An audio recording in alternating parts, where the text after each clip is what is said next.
Welcome back to another episode of the Million Dollar Body Podcast, the intersection of physical and financial success. I'm Nate Palmer. If you're here, it's probably because you're a high performer, busy dad, entrepreneur, or business owner that is interested in gaining an unfair advantage in life using fitness and nutrition as force multipliers. If you're not already a part of the Facebook group, go to n8trainingsystems.com/group. So we stream these podcast episodes live every Tuesday. And that's why you get to hear me say such dumb stuff sometimes, because they're live and then I don't edit them. So that's just how life goes. A lot of cool stuff happening in the group, as well as a massive amount of free resources as well. If you haven't gotten a copy of my 6 things that are blocking your fat loss, definitely check that out or reach out and I can get that for you.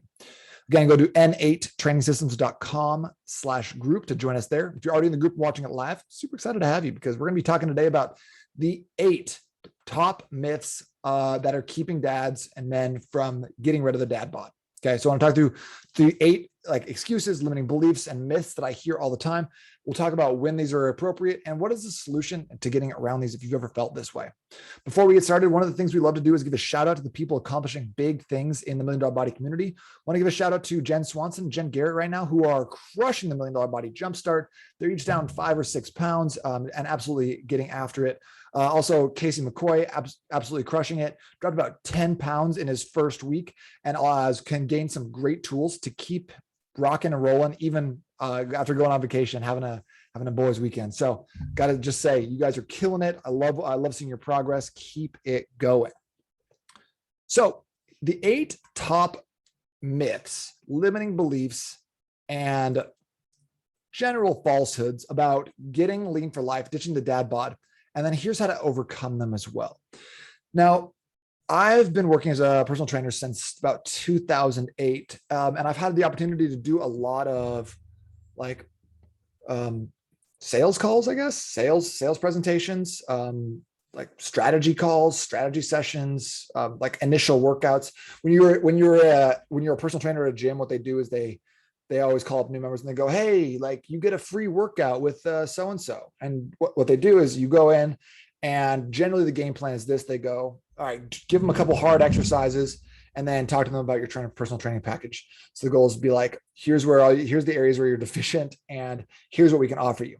So if you just joined a gym and they're like, hey, come in for a free session, might be great. Might be able to meet a new personal trainer or something like that. But you just know that you are going to get a sales pitch at the end. So not good, not bad, but it is what it is. And from having a lot of experience talking to people about their fitness, I've heard a lot of different reasons why people can't start, won't start, or are just like unable to move forward. And some of them are good and some of them are true, but a lot of them, I would say probably closer to 90% of them are completely made up, false, maybe based on the truth at one point, but are no longer, at the very, very least, in service of this person's goals. If you've ever gotten a phone call with me or you're chatted a little bit, you'll know that I don't necessarily do my calls the same way that most trainers do them, which hopefully doesn't surprise you too much about how I run the business. But most of the time, I don't even offer workouts or programs to people until they're in the right place to be ready. So like most of the time, I will ask people like, what is the thing that you need most right now? What's keeping you from being ready?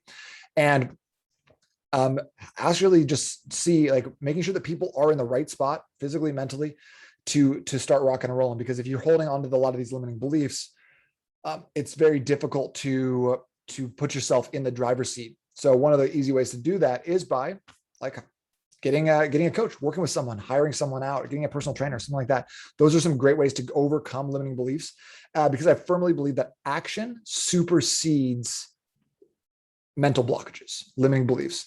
So like if you have a lot of limiting beliefs, rather than going and doing like deep mindset dives and learning about your childhood, I think one of the best things you can do is just take action forward and leave those behind, rather than having to like work through them and think about them and feel them. I'm not a feeler though, so maybe that doesn't work for you. I don't know. Anyways, the first limiting belief that I hear so often is that the cost is too high. The cost of hiring a coach, going to a gym, the cost of healthy eating.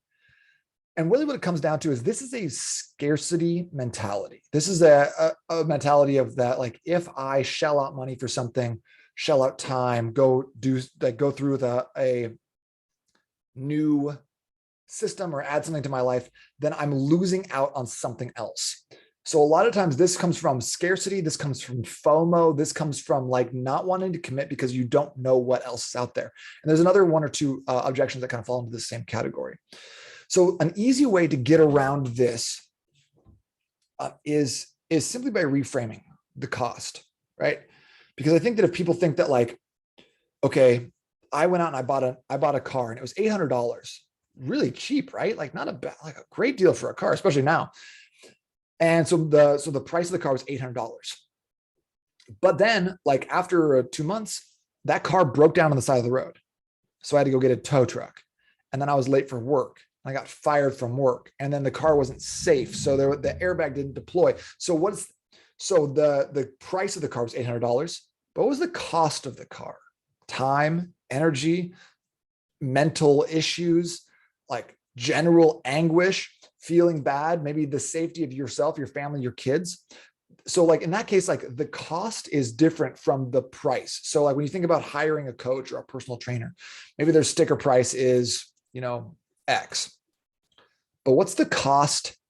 What's the cost of that? Well, like what is that going to look like long term? What is the cost? And this is an important question of not doing it. What's the opportunity cost of not hiring someone or not getting in the right place at the right time? And I think that can be very important to think about, because what's it going to cost you to go another year or 5 years without making changes? What's going to be the cost in terms of your time, your energy, the resources that you have? Like, what will be the cost to like now, okay, like let's say you don't decide to do something in your 30s. What's going to be the cost in your 50s to try to do the same thing?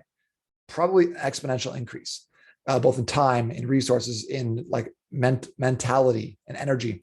So thinking about not necessarily like, what is the price tag on this right now, which by the way, drinking water is free. Going for a jog, that's also free. So think about what the cost of not doing those things are rather than what is the cost of doing them. And don't think about just the price tag. Think about the long-term cost to benefit ratio. So keeping that in mind can be a great way to help yourself work through some of these thoughts if they've ever come up for you. Another one I hear a lot is that I don't have time. Busy dads tell me this all the time. Business owners tell me this all the time. I don't have time to commit, to go all in on something. I don't have an hour to work out. I don't have time to meal prep. Again, this goes back to scarcity mentality. There's not enough of something. If I spend an hour meal prepping, I lose out on an hour that I could be, for a lot of us, writing contracts, signing new business, something like that. So having the right mentality around this, that it's not necessarily a time suck. It's not just like a net negative in terms of your time, but actually this is a bonus. It's like increasing your health, increasing your vitality, increasing your energy, increasing your fitness level, decreasing your visceral fat, your belly fat, your love handles, your dad bod. This is not a trade time away, get rid of it. It's a improve. It's a building process. So think about, rather than like the time that it would take to start a new routine, hit the gym or meal prep, what about the time you're adding to your life by focusing on what brings you health, energy, and confidence? So let's say we lived, like I think the average lifespan for a man right now is 72 years old. I think that's across the world.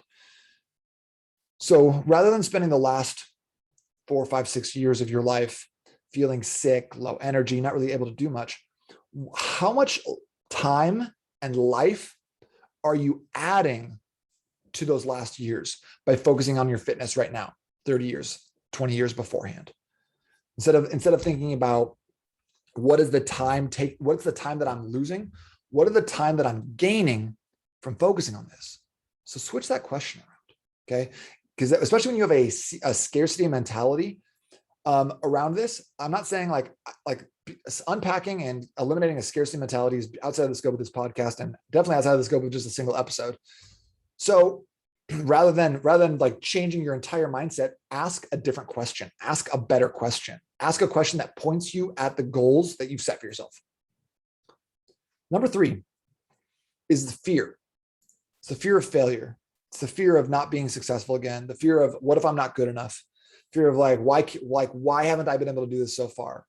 And I think that this comes back down to letting your ego drive. This is an ego problem now.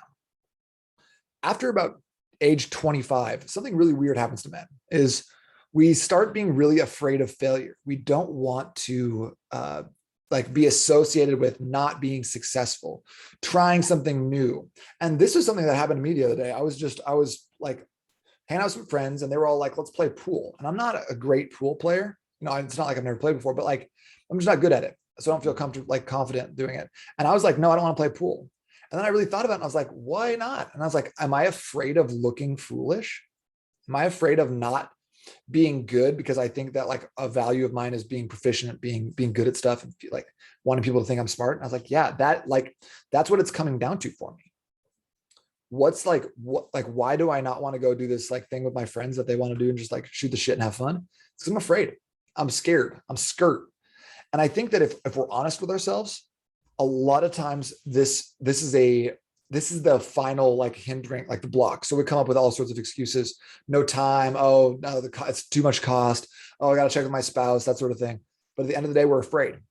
And I think when you can be really honest with yourself, be honest about what you're afraid of and why you're afraid, you can start working through that, because most of the time it's not reasonable. It's not rational. It's this lizard brain. It's our ego tamping us down and being like, don't look stupid. Don't look silly. You got to be proficient 100%. This is like the same mentality of like, I got to go get in shape before I go to the gym. I got to brush my teeth and floss for 6 months before I go to the dentist. It's a fear. So unpack, what are you afraid of? So rather than thinking about like, what's the fear of failing again? What about the fear of your future if you never started? Most everyone who's listening right now is successful. We're living in a great country. We have a lot of stuff going for us. And most of the people that I talk to have at one point in their life taken a big risk. So whether it's asking that girl out, asking her to marry you, whether it's starting a new business, joining a venture with a partner, it's taking a leap of faith and doing something that, maybe didn't sound like the smart choice, but you just believed in your heart that was the right way to do it. Where would your life be if you had listened to those fearful thoughts at that moment, rather than the thoughts of like pushing you forward, pushing you more towards your goals? What would happen if like all Michael Jordan was focused on was, oh, but what if I lose to the Jazz? Oh, but what if John Stockton does this? What if Karl Malone is this? Like, no, like the people that we had idolized and revere in our lives, the people who like we put on this, like their paragon, the Mamba mentality, the MJs, those people are not focused on what ifs, fears. They're focused on how can I, what's my next step? What's the one thing that I can do? Even though they might feel fear, they're looking them in the eyes and saying like, maybe, but maybe not. But what happens if I don't? What happens if I take that step? What happens if we do win? What happens if I can be successful? Because at the end of the day, like if your life is all about asking yourself questions around, oh no, what if this happens? Then you're always going to be focused on those most negative outcomes. If you're asking yourself the question, what if I'm a failure? What if I screw up? What if I lose? Then you're pointing your reticular activating system.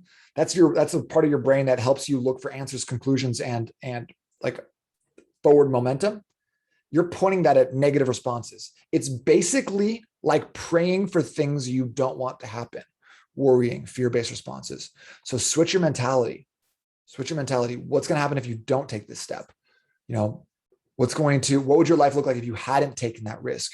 What's the best thing that could happen? What if you win? Change your questions, change your entire life, change your entire outlook. Number 4, the fourth one is body type. I get a lot of people say, hey, like, you know what? What's the point? I'll never look like The Rock. I'll never look like Arnold. I'll personally will never look like Arnold. I don't know if you can tell right now. I'll never look like that. I'm never going to look like Jason Statham. Never going to look like The Rock. So why bother? This falls cleanly into that letting your ego drive. This is an ego-driven question. What if I fail? I'll never be successful enough that like of this upper echelon of these guys who I'm comparing myself to. So why even start? I hear this so many times from men, so many times from type A people, so many times from busy, driven entrepreneurs who think that if it's not 110%, it's 0%. And that's just not the case.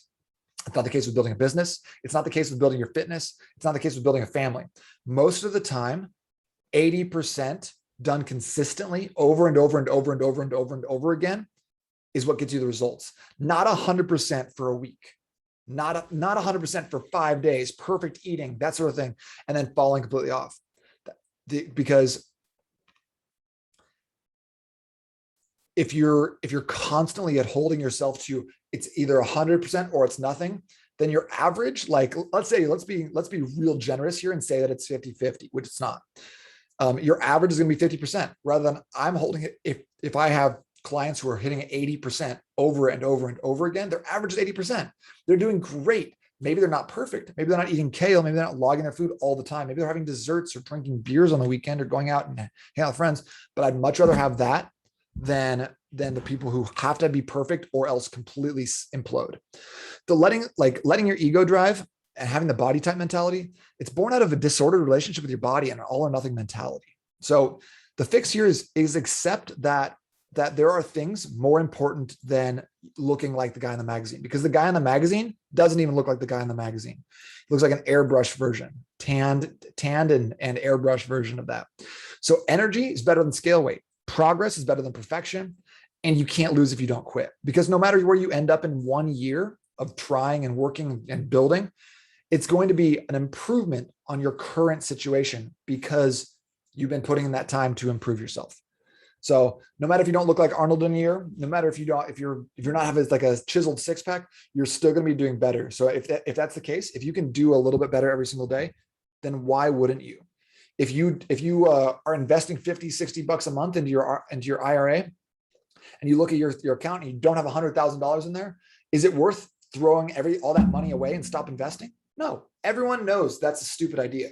Everyone knows that continuing to invest is the smart play long-term. So why can't we take that same mentality to our fitness, to getting rid of the dad bod once and for all?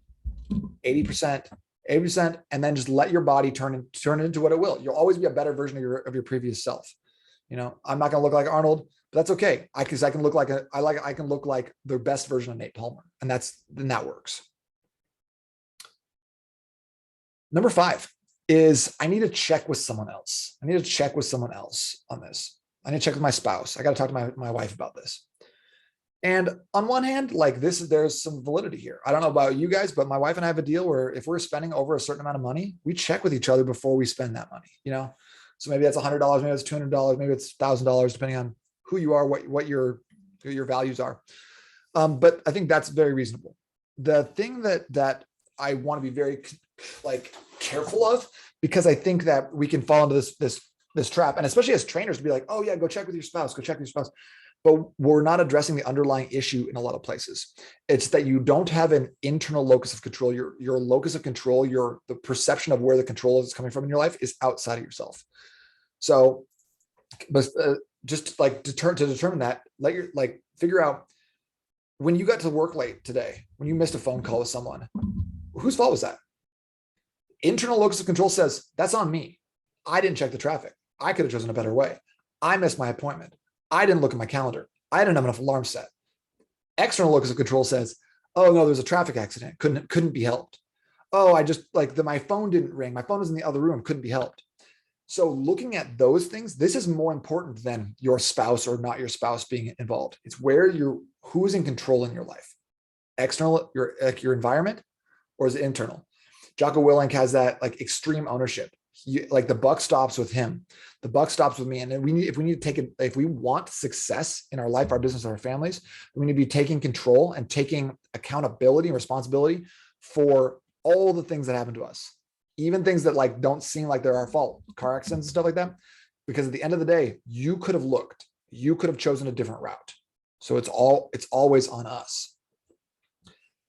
So when it comes to the spouse, though, we want to make sure that that we are thinking about this in terms of again, going back to, is it really just a financial thing where you just check with your wife on stuff? Or is it kind of a disordered pattern where you're like, are they going to support me? Will they be mad if I'm spending money on myself? Will me changing make them love me less? Because now we got to start to coming up with some disordered thought patterns around how much do you value yourself?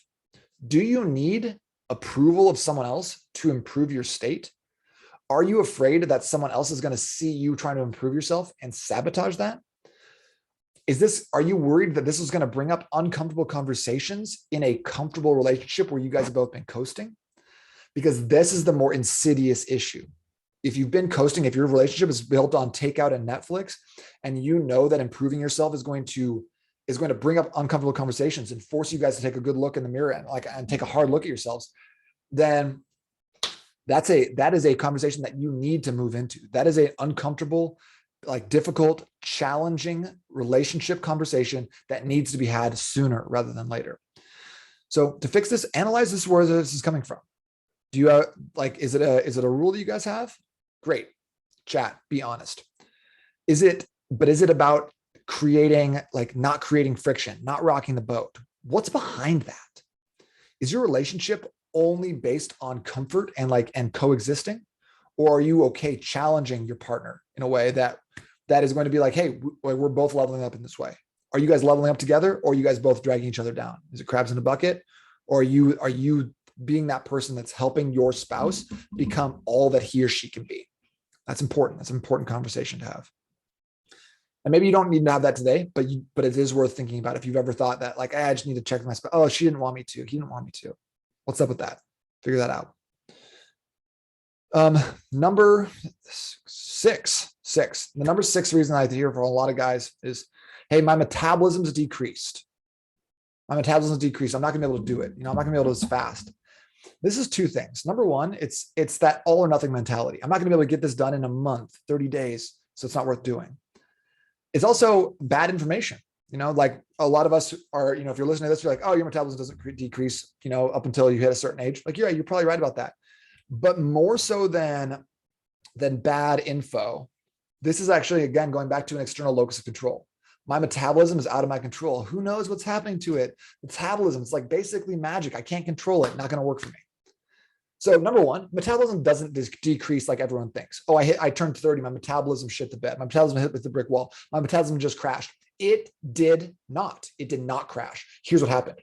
When you hit a certain age, we stop walking, playing, moving, running, doing all these non-exercise activities. And we start sitting more at a desk. I can attest to this. I'm sitting at a desk right now. Wish I was standing up. Should be. Your metabolism didn't crash. You just stop burning as much calories. Even well into your 50s, metabolic rate stays very, very similar. So you take someone who's in their 30s, has a certain amount of exercise, take someone who's in their 50s, get the same amount of exercise, their metabolism is not going to be a whole lot different. For a while, I thought that your metabolism would decrease by like 1%, 3% every year. And it turns out that a new study that just came out in 2021 showcases that that's not even the case. Your metabolism doesn't do a whole lot. Your basal metabolic rate until late 50s. So that's not an excuse, but also it's more indicative of a bigger issue, external locus of control. So the fix here is to accept that weight loss and staying lean for life, getting rid of the dad bod, comes from the results of eating less calories than you burn. Period. End of story. 0% dealing with your metabolism. It's calories in versus calories out. There's some nuance to that, but you can basically take that to the bank. So make sure that you're getting enough non-exercise activity as well, which a lot of people think of as just NEAT. Okay, NEAT, non-exercise activity thermogenesis. So that's getting your steps in. Getting more steps, more movement, that sort of thing. And so if you can start, again, looking at, am I in control, or is something else? Is my metabolism something outside of my control dictating my results? If so, we need to change your mentality around that. And then honestly, just need to walk more. That's the simplest, fastest solution. Walk more. You want to build your metabolism? Walk more. Number seven, this limiting beliefs number 7 is the research problem. Hey, you know what? I'm just checking on some stuff. I want to check on another gym, check on another trainer, check on another modality. I want to do Orange Theory Fitness. I want to do CrossFit. I want to start rowing. I want to do keto, carnivore, whatever it is. Okay. Information is cheap though. So checking on something, doing more research, it's not moving the needle for you. Information is cheap. It's everywhere. Yeah. 30 years ago, information was valuable. You had to go to someone to find an expert. Now I have information on everything I could possibly need at my fingertips. If I could take Wikipedia back to the King Arthur Camelot days, I'd blow people's minds. It'd be absolutely insane. But right, but like information without implementation is not valuable at all. Implementation is valuable. So the most, and like, even like if you're doing the research, if you're like a Enneagram 5 and you're just trying to like find the best thing out there, great. But the most dog shit plan in the entire world, again, done consistently 80%, is going to be way better than the most perfect plan ever for your body type, for your mesotype, for your blood type, that you only implement at 100% every week out of one week out of the month. The worst plan in the world done consistently is going to give you better results than the best plan done intermittently, period. So if it was as simple as doing more research, then the question I always have for people is, why haven't you accomplished your goal yet? Is it because you haven't done enough research? Most of the time, again, dealing in gray areas as well. Most of the time, that's just simply not the case. You don't need more research. You need more action. So pick someone you believe in. Pick someone you know who's got the sauce, that you know they've got their head on straight. So whether that's a coach, a triathlon trainer, a personal trainer, mindset coach, like a life coach, someone who's got what you were looking for, you know they're not full of shit, and just do what they say. No need to do any more research. You find someone who's not the worst and just follow along with that. Okay. That's maybe, again, overly simplistic, but it is definitely helpful to get out of that paralysis by analysis. And number eight is a really interesting one that I hear infrequently, but from people who are either completely lying to themselves or are very, very self-aware. Number 8 is, I'm not ready right now. Okay. And I think in a lot of ways, like, let me address the people who are not self-aware first, is that life is busy. We get it. You're busy. I'm busy. I know unemployed people who are like the busiest people in the entire world. Their life is busy. It doesn't slow down. You're always going to be busy. You might be right in the middle of something right now, a big push at work, a big thing where you're doing something. Even more if you own a business, you have kids. And a lot of times people think, oh, when it calms down, when it blows over in September, in December, in January, start on Monday. But that's really, again, that's not the necessary thing. That's not necessary, is to start to push back, because you're never gonna be more motivated than you are right now. You're always most motivated at the start. It doesn't get more motivating. So the things that we can do to get us more momentum, more forward movement, is number 1, start. Action begets more action. And then number 2, seeing results. Seeing results is motivating. So you can increase your adherence to a program. So I'd much rather have someone, again, just starting off very slowly. Maybe pick nutrition or training or walking or drinking enough water. Pick one of those things and just start. Guaranteed you're not too busy to drink more water. Guaranteed. So picking the thing that can move you forward, because if it's just a blanket, I'm just too busy, I'm not ready right now, then like, if you waited till you were like ready, you might be waiting your entire life. Much better to start and take that imperfect action, go ready, fire, and then aim, then dial stuff up. One of my best clients ever, he told me, listen, I'm not ready. I'm not ready to do a workout or anything like that. And I was like, bro, you told me before, you need to lose your dad bod. You have no energy in the afternoon and you're short with your kids when you get home after work. He's like, okay, let's work on energy. I'm not going to train. I don't have time, but like, give me a nutrition plan that I can follow that's going to give me more energy. So we worked on it. And that was the base. That was the building block of the $1 Million Body Method. That's where it started, working on just energy, because at the end of it, he was like, dang, 3 months later, I'm down 22 pounds and my energy's never been better. And we weren't even trying for weight loss, but he started with the things that he could control and then worked backwards from there. Started with the things that he could control and continue to improve on them. Do those little things on a regular basis. And this is a guy who was driving 10 hours a day, 5 days a week. He was eating out every single day. And he still managed to put those pieces into place, even given a non-ideal schedule, even given that he was really busy, even given that he was starting a new business, even given that he had 4+ kids, 4 kids along the way. So that's that is just the key here is to be very aware of where these things are coming from. Is this because you don't feel like you're in control? You don't feel like you're in charge? And I can't answer that for you, because if that's the case, then no program, no coach, no diet, no nutrition is ever going to fix that for you. But if you can see that, you can notice that about yourself, and you can start moving forward, even in just small ways, to get up to that 80% compliance, you're going to have such an easier time of this. It's going to make your life so much easier, so much better long-term. And you're going to get the results that you're looking for, and you're going to be able to maintain them. And that's the critical piece, because anyone can get results. Results are easy, cheap. If you just ate kale and tilapia for the next 2 months, that's all you ate. Guarantee you'd be skinny, but you'd also hate yourself. You also hate every meal. And as soon as that 2 months ended, you go back to eating anything you could get your hands on, and that way it would come right back. Weight loss, results, easy, cheap. Can you maintain them? And that's the critical piece. And that's because it comes down to those 8 limiting beliefs. So once again, those beliefs were the cost is too high. And the question is, what's the cost of not doing it? The time, I don't have the time. How much time are you adding to your life by starting now? The fear of failure, how much are you letting your ego drive in this case? My body type's not right to get the results I want. Well, wouldn't you be better in a year if you just started? I need to check with someone. I need to check with my spouse. Is that because you guys have a rule about spending money, or is it because you're afraid of the uncomfortable situation that's going to come up as you start improving yourself? Important to know that. My metabolism is decreased. Is that true, or are you giving the control of your body, your fitness, your results to some magical thing that you have no control over and can't be adjusted? I want to do some more research first. Is research the thing that's going to be driving your results, or is it action? I'm not ready right now. Have you always not been ready? Have you always right in the middle of something? Because life happens. We get busy, we stay busy. And that thing that you thought was going to happen, you're free up in September, your kids go back to school, January is going to come around, you're going to be finally ready.